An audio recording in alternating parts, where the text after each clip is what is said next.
Good morning. I'm going to talk about a subject today that I'm not real thrilled with, but someone asked me to talk about my cancer journey. I think everybody who's ever had cancer has a different response, a different journey. So,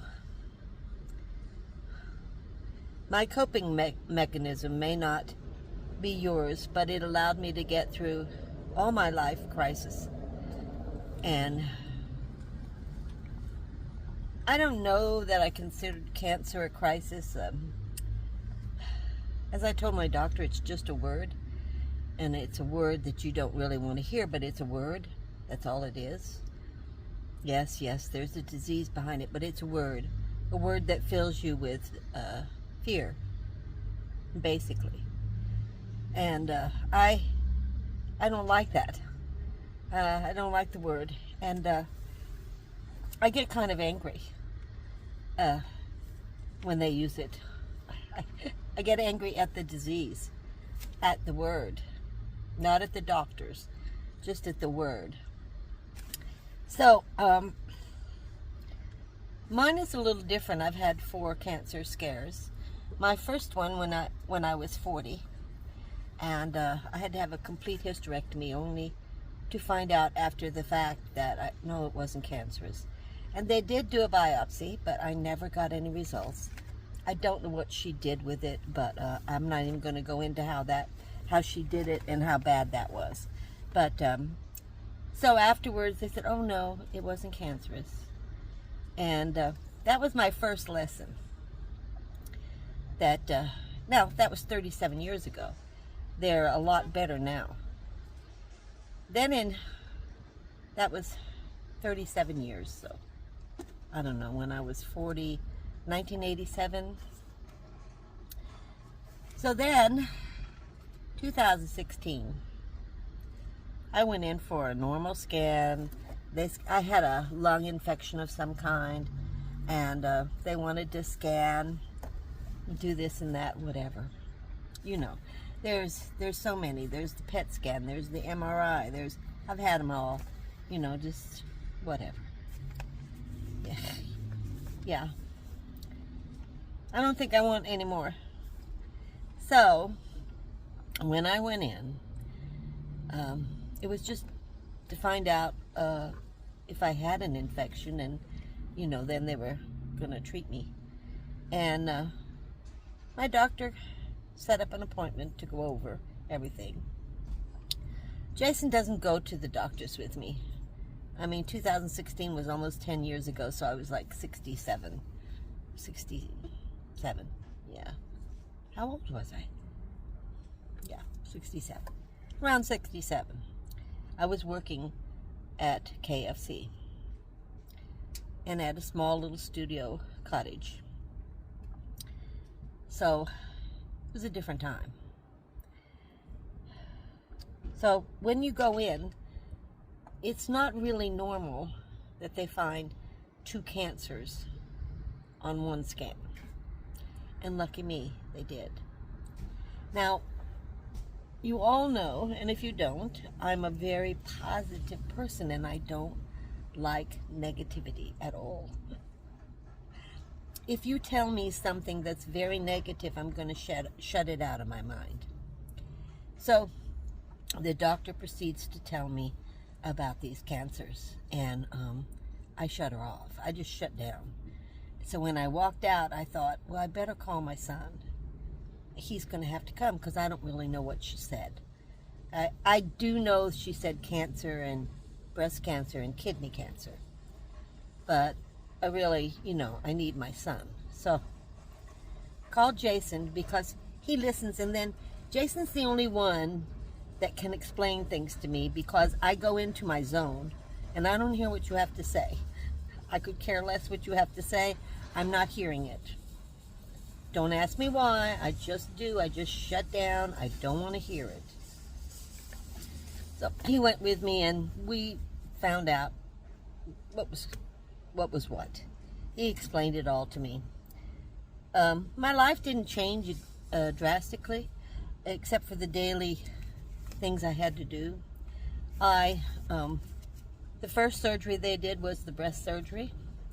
That went very smoothly. In fact, the anesthesiast, he and I were laughing. I was laughing when I went under, because I said something to him, and he made a remark back, and I just started laughing, and that's the last thing I remember till I woke up. And it was just go in and come out, you know. And I don't think the surgery was really long, so nothing really changed drastically. However, they told me I had to have radiation. Now, this was a fight on my part. I remember the atomic bomb. Radiation comes from that, if I understand right. This is just me, okay? These are my thoughts, not yours, not official, not the end of the world, just me.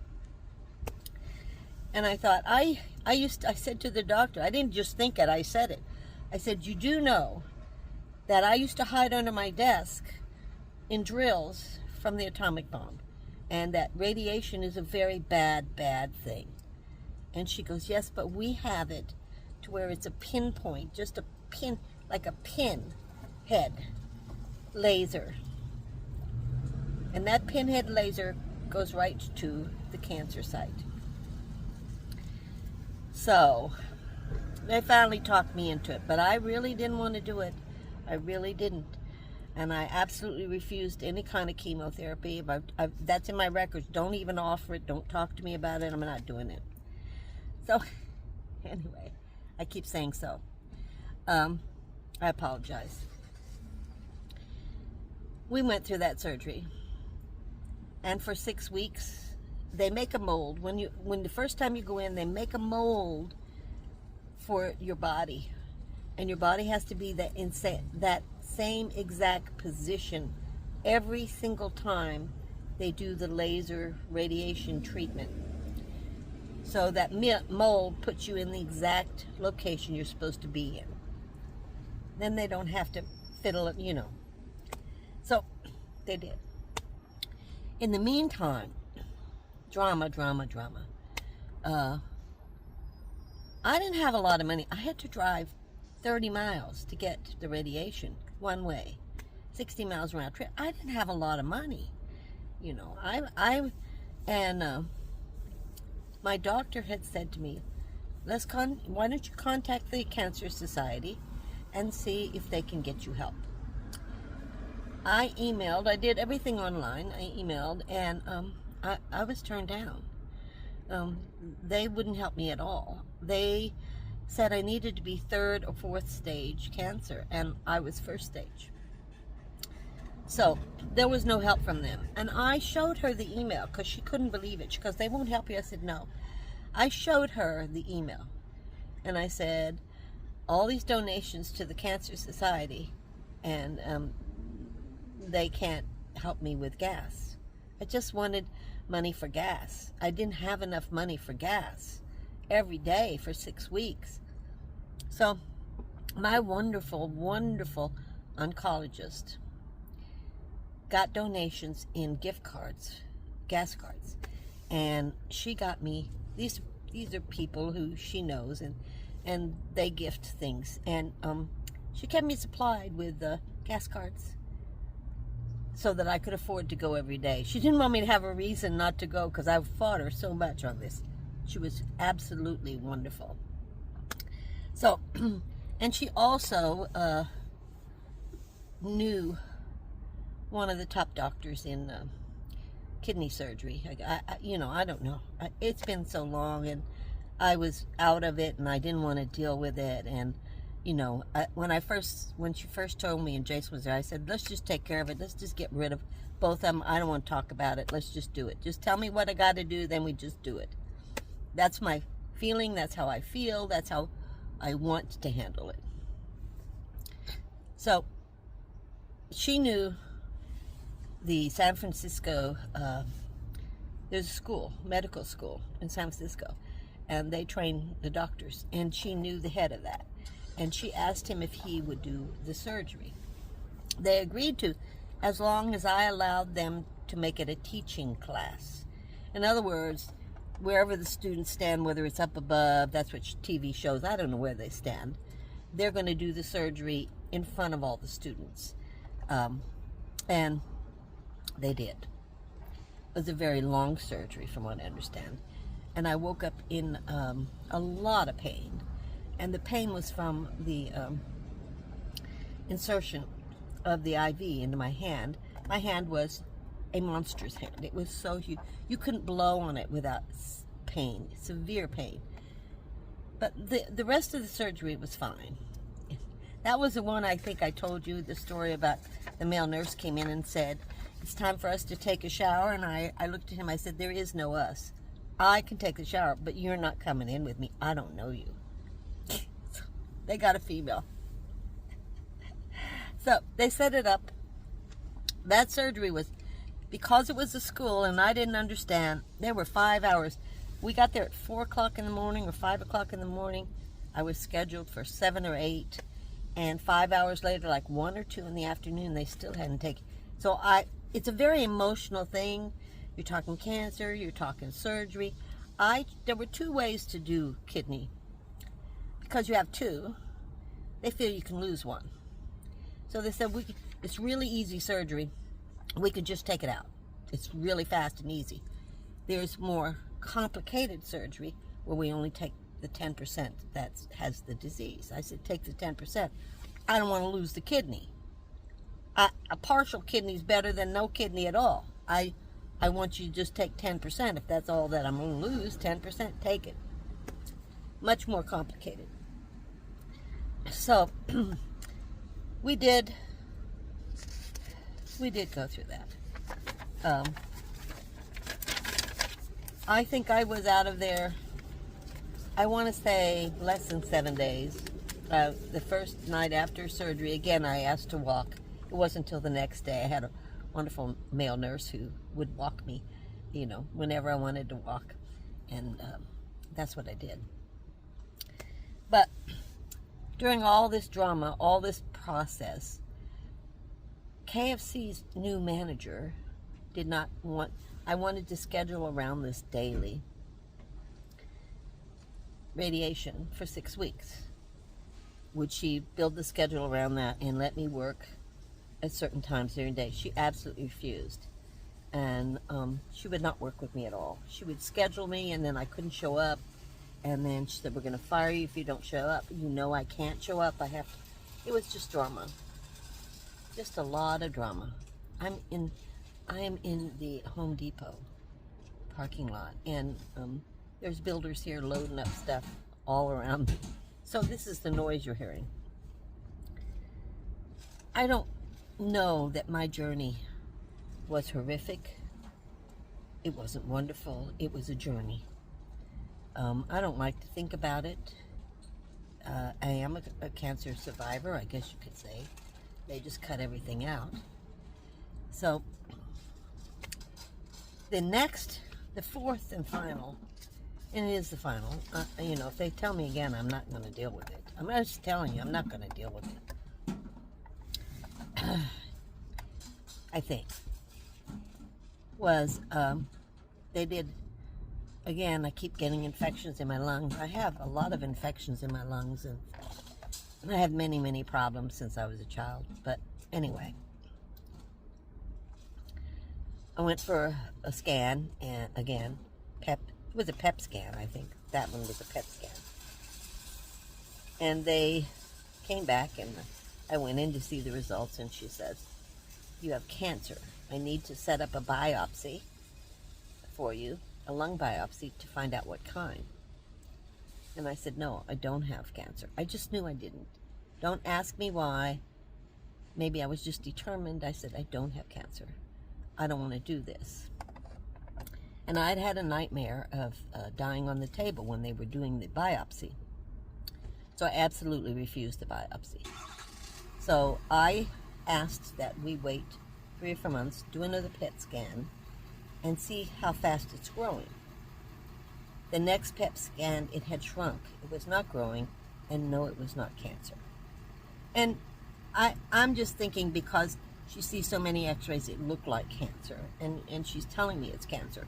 And this was just like 3 years ago. I think I did a video on it. And at that point, I don't know if there's a normal way to handle cancer. I don't know if it's, oh, this is how you do it. I didn't handle it. I just ignored it. To be honest with you, I didn't pretend it wasn't happening. I knew I had to take care of it, but I kept living. I did get fired from, well, no, I quit. She said, do you want me to fire you, or are you going to quit? She didn't want me there, and I said I quit. So I did quit. She didn't fire me. It's unimportant. During that whole mess, I had no job. I did start driving for Uber then. A little more freedom, a little more time that I could do these